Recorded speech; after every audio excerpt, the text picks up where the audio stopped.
اب چونکہ توقع بھی کچھ کی جا سکتی ہے کہ یہ کیس آج ہی شاید اڑا کے رکھ دیا جائے، لیکن سوال یہ ہے کہ یہ کیا بنتا تھا؟ مطلب اس کیس کا اس طرح اس موقع پر لے کے آنا، کیا یہ جسٹیفائی کرتی ہے یہ چیز؟ یہ کیس اتنا پرانا ہے. عمران خان جب کرکٹ کھیل رہا تھا اس زمانے کی یہ بات ہے، انگلینڈ میں جب ہوتا تھا اس زمانے کی یہ بات ہے کہ ایک عورت کے ساتھ کہتے ہیں کہ اس کا افیئر تھا، اور عورت نے یہ کہا جی مجھے آپ سے بچہ چاہیے، تو عمران خان نے جی حامی بھر لی، اور وہ ایک بیٹی اور ٹیریان، اور اس کا نام ٹیریان رکھا. عمران خان آج اس کو آن نہیں کر رہا کہ وہ میری بیٹی نہیں ہے. وہ عورت یہ کہتی ہے کہ یہ عمران خان کی بیٹی ہے. ایک فیک ڈی این اے رپورٹ بھی ساتھ لگا دی جائے گی. یہ ساری چیزیں ٹھیک ہے، کر لیا آپ نے، ہو جائے گا.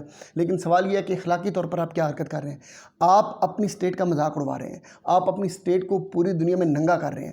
آپ صرف انا کی خاطر بدلہ لینے کے لیے، کیونکہ ہمیں یس سر کیوں نہیں کہا گیا، ہمارے بوٹ پالش ہوتے رہتے تو اچھا تھا، ہماری گود میں بیٹھ کر حکومت کی جاتی تو ٹھیک تھا، کسی نے یہ کیوں کہا کہ رجیم چینج کے لیے باہر سے لوگوں کے انوالومنٹ ہے، کنٹریز کے انوالومنٹ ہے. امریکہ نے باقاعدہ اس میں اپنا رول پلے کیا ہے، اور ہماری جو اس وقت کی حکومت جو ہے یہ بیسیکلی امریکہ کے پے رول پہ، اس طرح کی باتیں یہی تھی نا ساری. 9 مئی ہو گیا، یہ سارے معاملات اس انا کا بدلہ لینے کے لیے اپنی پوری ریاست کا مذاق بنا دیا، پوری ریاست کو اپنے دو پر لگا دیا، پوری قوم کو اپنے دو پر لگا دیا.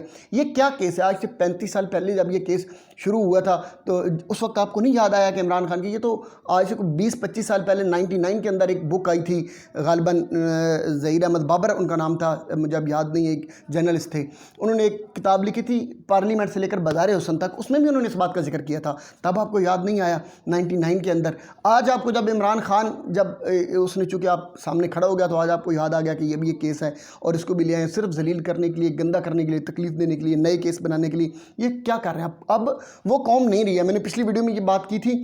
اب یہ اگرچہ یہ پروو بھی ہو جائے نا، یہ ثابت بھی ہو جائے، آپ کر بھی لیں، یہ مان بھی عمران خان کھڑا ہو کے کٹہرے میں کہہ دینا کہ ہاں وہ میری بیٹی ہے، تو پھر بھی میں آپ کو بتا رہا ہوں کہ آپ عمران خان کا ووٹر نہیں ٹوٹنے والا. یہ اور لوگ ہیں، یہ وہ لوگ نہیں ہیں جو آپ سمجھ رہے ہیں.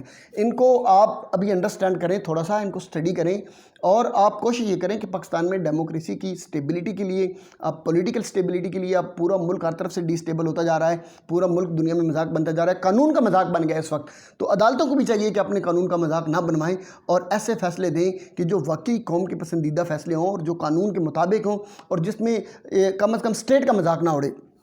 اب کل کو کوئی آپ کے خلاف اگر کھڑا ہو جائے اور وہ کہہ دے کہ آپ کی جو مریم کی جو بڑی بیٹی ہے اس کی شکل شہزادہ جاسم سے ملتی ہے، تو آپ کیا کہیں گے کہ بھائی ٹھیک ہے اس پہ بھی ایک کیس بنا دو. یہ ایک نیا مذاق، ایک نیا محاذ کھل جائے گا. آپ پاکستان میں ہزاروں ایسے لوگ ہیں جنہیں آپ پکڑ کے افریقہ میں لے جائیں تو ساروں کی شکلیں ان کے ساتھ ملتی ہوں گی، تو وہ سارے کیا ان کے بچے ہو جائیں گے؟